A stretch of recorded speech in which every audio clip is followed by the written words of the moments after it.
How to change language of the Prime Video app. Hey everyone, welcome back to the channel.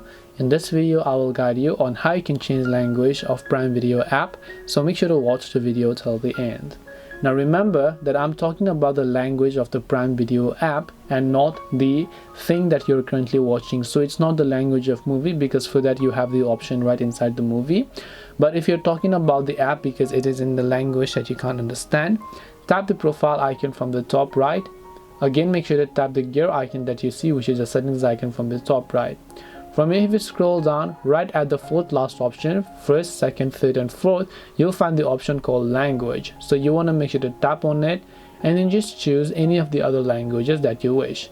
After you do that, your language on Prime Video app will get successfully changed. So if you don't understand it, repeat the same steps over here, and right like that, you should be able to change them. This way you can change the language of the Prime Video app. Hope this video was helpful. If you have any questions, feel free to leave them down. Thank you for watching and see you in the next video.